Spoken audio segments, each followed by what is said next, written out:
in terms of potential long-term impact. It looks like, again, another sports tragedy. Again, that's what CC always puts the sports in front of it. I think it's a brilliant move, and I love the way he does it because is it a real-life tragedy, what happened to Micah Parsons? No. Is it a sports tragedy? Absolutely. Is it the initial belief in their loss to Denver yesterday is that Green Bay Packers star Micah Parsons suffered a torn ACL in his left knee Sunday. The sources confirmed to Adam Schefter and ESPN. Pro Football Talk reported the news first. Smalls, obviously, before we hear from LaFleur and Love and we talk about the Packers, you are a Packers fan, Michelle. So your reaction when you saw your best defensive player and maybe the best defensive player in the league go down with that injury yesterday? Devastating.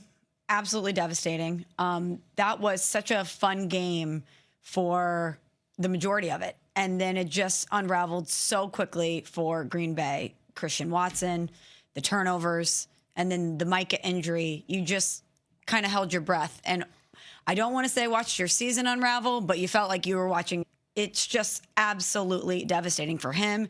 It's devastating for this team, and it's devastating for their chances of winning a Super Bowl. Yeah, here's the thing. The rest of the year becomes a referendum on Jordan Love. This is what they pay you all the money for, to help your team overcome injuries like this. The Micah Parsons injury is a huge blow and absolutely affects how we view this team in terms of what their potential ceiling is. But they still control their own destiny in terms of being able to win their division. And the goal for the Packers should be to make sure they position themselves to host at least 2 home playoff games. That's still within reach. So if you're Jordan Love, you've got to find a way to help your team overcome. Now, that's easier said than done without having Micah on the defensive side of the ball. Also, potentially Christian Watson and what that injury can do to your offense. We've noted how important he's been to unlocking a different gear for Jordan Love now that he's gotten back into a groove. So a lot of focus is going to be on number 10 for Green Bay, and rightfully so. Evan, coming into this year, you said this needs to be the last year of us getting to know Jordan Love. Yep. Well, this is an opportunity for Jordan Love to make a statement about who he is and what his tenure as a Green Bay Packers quarterback is going to be all about. Are you going to wilt when the pressure is at its greatest and when the lift is at its heaviest? Or are you going to be able to come through like your predecessors? That is what remains to be seen. But yesterday in the second half, he did not cover himself in glory. The 2 interceptions, especially the last one to Dontavian Wicks, those are throws that can't. Yesterday, it was the latter for Jordan Love. Now, he's been playing lights out over the last month, but games like what we saw yesterday is why they pay you $55 million a year. And Jordan Love did not come through for him. Well, let's hear from the quarterback. Jordan Love says there's a lot left in front of them this season. Oh, yeah.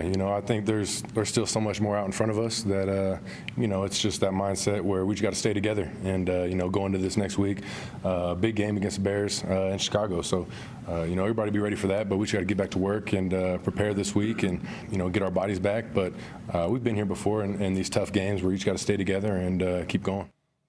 Can they get to the Super Bowl without Parsons and now Watson potentially? No. So their season's over. I don't want to give up all hope, but you're talking about the best player on the team, obviously the best player on defense. The defense is a completely different animal with Micah Parsons. The offense is a completely different animal with Christian Watson.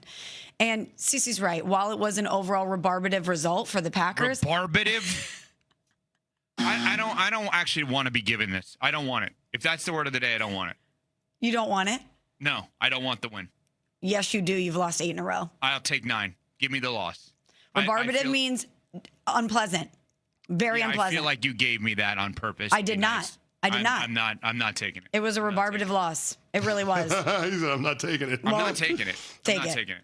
Well, that's the word. What do you want me to do about it? You can take the win. So 9 in a row for you. Listen, you should take it. You should take the win. I think you need it. Ocho, you lost 8 in a row. Rebarbative. Charity for you. But for real, That's why I don't want it. I don't want to feel like the sky is falling, but I feel like the sky is falling as a Packers fan. I don't see a way through. But then I look across the landscape of the league, and even though obviously this is a major blow with Micah and potentially a double whammy with Christian Watson, it seems like it's anyone's game still. the Rams look really formidable in the NFC, but the AFC feels wide open. A lot of these powers in the NFC that we thought early on would be in the contention window have been so inconsistent. You still have questions about a lot of them. So is it completely off the board? Absolutely not. Does it feel like a long shot? Yes. Well, here's what I'll say. Last year, the Green Bay Packers were a top 5 defense. This year, the Green Bay Packers are a top 5 defense. So I'm not saying that the loss of Micah Parsons won't be felt, but they still got plenty of playmakers on that side of the ball. Quay Walker, Edrin Cooper, Xavier McKinney, Keyshawn Nixon, Rashawn Gary. Like, they've got guys that can get after it.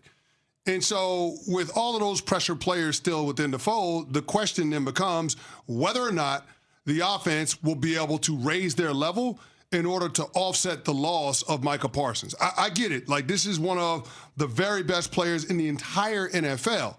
But you can't fold your season just because you lose Micah to injury.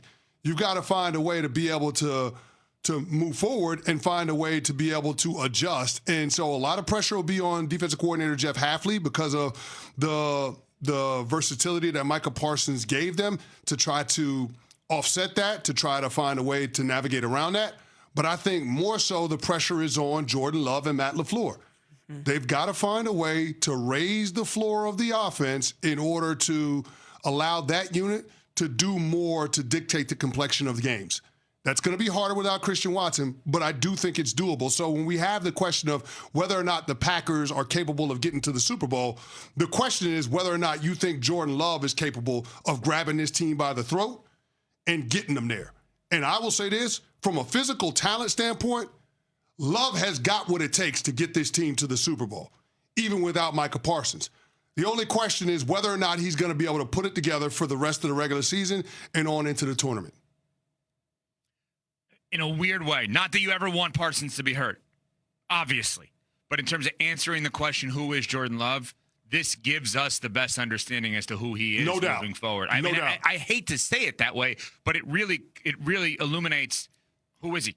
Like, who is he? And we're going to find out coming up. Michelle said the AFC, with that being wide open. Are we sure the AFC is wide open? Because one team yesterday made us think it may not be. We'll get to that next. We're on Sportsmanlike, presented by Progressive Insurance. You're watching Capital One Bowl Mania. That was enough to talk about the injuries. That was enough. But unfortunately, there's more. There's another one. It's a top 5 player that may have suffered the same injury. We'll discuss next. We're on Sportsmanlike, presented by Progressive Insurance. The NBA Cup Championship, live in Las Vegas, Nevada.